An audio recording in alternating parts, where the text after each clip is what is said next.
국내 양대 IT 기업 네이버와 카카오는 모두 다 블록체인 사업을 하고 있습니다. 그런데 이 얘기를 들으면 이런 반응하시는 분들도 계실 거예요. 뭐라고? 네이버가 코인을 한다고?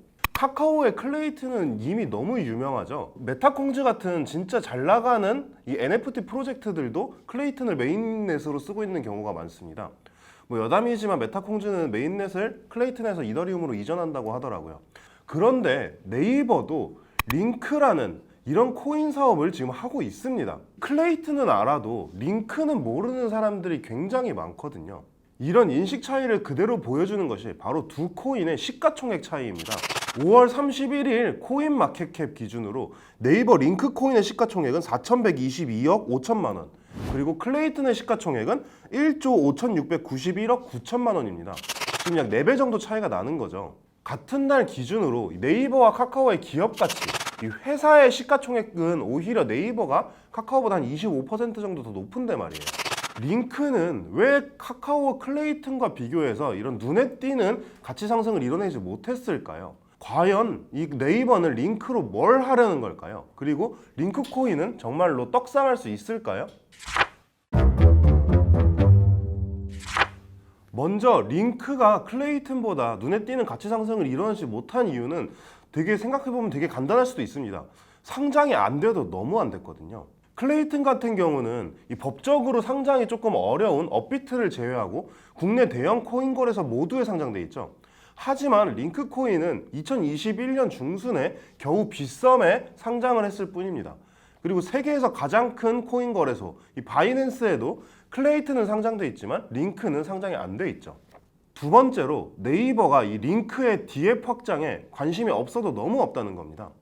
이 DApp이라는 게 뭐냐면 간단하게 말해서 어떤 블록체인 플랫폼을 기반으로 돌아가는 애플리케이션이라고 생각하면 돼요. 쉽게 설명하면 안드로이드와 iOS를 블록체인 플랫폼이라고 가정을 했을 때 이 우리가 플레이스토어나 애플 앱스토어에서 내려받는 앱들이 DApp이라고 볼 수 있는 거죠. 아까 처음에 말했지만 클레이튼은 생각보다 사용처가 굉장히 많습니다. 뭐 아까 말했던 메타콩즈도 있고 NFT 같은 경우 이 클레이튼으로 살 수 있는 것들이 굉장히 많고요. 또 디파이 서비스도 잘 돼 있죠. 하지만 링크코인은 네이버가 처음부터 이 라인 서비스를 위해서 개발한 거예요. 그래서 상대적으로 클레이튼보다 사용할 수 있는 사용처가 굉장히 적죠. 그러니까 쉽게 말해서 어떤 스마트폰이 있는데 이 스마트폰으로는 그 스마트폰 제조사에서 만든 앱밖에 못 쓰는 거예요. 다른 경쟁사 스마트폰은 서드파티 앱들이 막 쌩쌩 돌아가고 있는데요. 그렇다면 이 링크 코인은 그냥 저냥 라인에서만 쓸 수 있는 그런 화폐로 생을 마감하게 되는 걸까요? 이 링크 홀더들은 진짜 가즈아 한번 못하는 걸까요? 그렇게 보기는 조금 힘들 것 같습니다. 왜냐하면 네이버의 태도가 바뀌고 있기 때문이죠. 아까 링크가 클레이튼보다 인지도가 떨어지는 이유를 두 가지로 설명했는데요. 상장하고 또 이제 확장성 부족. 이 두 가지를 한번 다 보자고요. 네이버는 그러니까 이 링크를 개발한 라인은 이 링크 네트워크를 확장하는 데 정말 지금 심혈을 기울이고 있습니다. 코인은 어떤 가치를 담보하는 실물이 있는 것이 아니라 그 가치에 대한 사람들의 인식으로 이게 얼마나 비싼지가 결정이 되죠. 그러니까 당연히 사람들의 이 가치에 대한 인식이 올라가면 코인은 비싸질 수밖에 없습니다. 그렇기 때문에 이 링크의 생태계가 확장이 되면 링크의 가격도 올라갈 수밖에 없다는 거예요. 라인은 2022년 발간한 이 백서를 통해서 이 링크 네트워크의 확장 계획을 구체적으로 설명하고 있어요. 먼저 상장 얘기부터 한번 볼게요. 링크의 신규 거래소 상장을 통해 유동성과 안정성을 확대해 나가고자 합니다. 상장 거래소는 라인 테크플러스가 유동성, 규제 대응, 운영 능력 등을 기준으로 선정합니다. 현재 여러 글로벌 거래소와 상장 관련 협의를 진행 중에 있고 2022년에는 성공적인 프로젝트 확장을 위해 적극적으로 상장을 추진하고자 합니다. 적극적으로 상장을 추진하고자 합니다.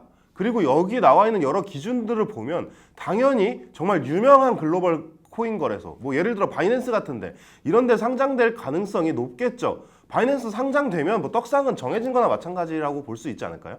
문제는 뭐냐? 이런 얘기가 사실 나온 지 좀 된 얘기라는 거예요. 근데 아직까지 안 되고 있다는 거죠.